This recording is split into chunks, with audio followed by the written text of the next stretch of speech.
চট্টগ্রাম ২ ফটিকছড়ি থেকে নির্বাচিত হয়েছিলেন জনাব সারোয়ার আলমগীর। এই তার নমিনেশন পেপার প্রথম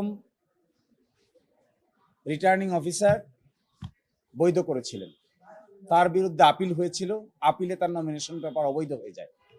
তার বিরুদ্ধে তিনি হাইকোর্টে রিট করেছিলেন, রিটে তার নমিনেশন পেপার গ্রহণ করার জন্য নির্দেশনা দিয়েছিলেন।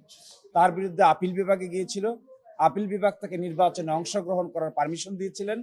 তবে আপিল নিষ্পত্তির আগ পর্যন্ত তার রেজাল্ট পাবলিকেশন হবে না এই মর্মে ইনজাংশন আদেশ দিয়েছিলেন।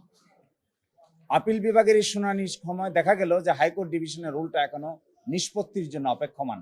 এই জন্য হাইকোর্ট ডিভিশনকে নিষ্পত্তির জন্য পাঠিয়েছিলেন। হাইকোর্ট ডিভিশন আজকে নিষ্পত্তি করেছেন, রায় দিয়েছেন। রায় দিয়ে তারা ঘোষণা করেছেন যে জনাব সারোয়ার আলমগীরের নমিনেশন বৈধ ছিল।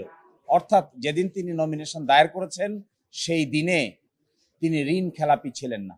আমরা আর্গুমেন্ট করেছিলাম যে না, আইনে আছে ডিজাইন, এলিগেন্স, বিউটি, সেরা পণ্য সবার জন্য। জেভিকো।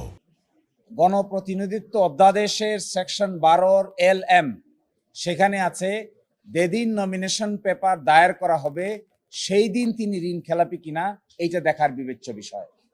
কিন্তু আজকে আদালত বলেছেন যে স্ক্রুটিনির ডেতে তিনি ঋণ খেলাপি ছিলেন না। আমরা আর্গুমেন্ট করেছি স্ক্রুটিনির দিনটা প্রাসঙ্গিক দিন নয়, নমিনেশন পেপার সাবমিট করার দিনটা হলো প্রাসঙ্গিক দিন। আদালতকে দেখতে হবে কোন দিন তিনি ঋণ খেলাপি ছিলেন। এটি কি নমিনেশন পেপার দাখিলের দিন নাকি স্ক্রুটিনির দিন? আমরা বলেছি দাখিলের দিন, আইনেও আছে দাখিলের দিন। তারপরেও আদালত অ্যাবসলিউট করেছেন। এই রায়ের বিরুদ্ধে আমরা উচ্চ আদালতে যাব, আপিল করব।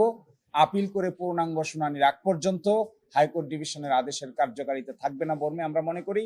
এবং আমরা এটাও মনে করি এটি একটা লং ফাইট। এটি প্রাথমিকভাবে হাইকোর্টে নিষ্পত্তি হয়েছে। ইনশাল্লাহ এই মামলার রায় পাওয়ার সাথে সাথে আমরা আপিল বিভাগে আপিল দায়ের করব। আর আপিল বিভাগের রায়ের প্রেক্ষিতে পরবর্তী সিদ্ধান্ত কি হবে তা আপনারা জানতে পারবেন। এখনো পর্যন্ত কোনো আদেশ তো বের হয়নি। আজকে মৌখিক রায় হয়েছে, একটি লিখিত রায় বের হবে। লিখিত রায়ের পরে প্রশ্ন দাঁড়াবে ইলেকশন কমিশন কি পদক্ষেপ নেবে। লিখিত রায় বের হলে অবশ্যই আমরা আপিল দায়ের করব উচ্চ আদালতে। এই ব্যাপারটি আপনারা জানতে পারবেন।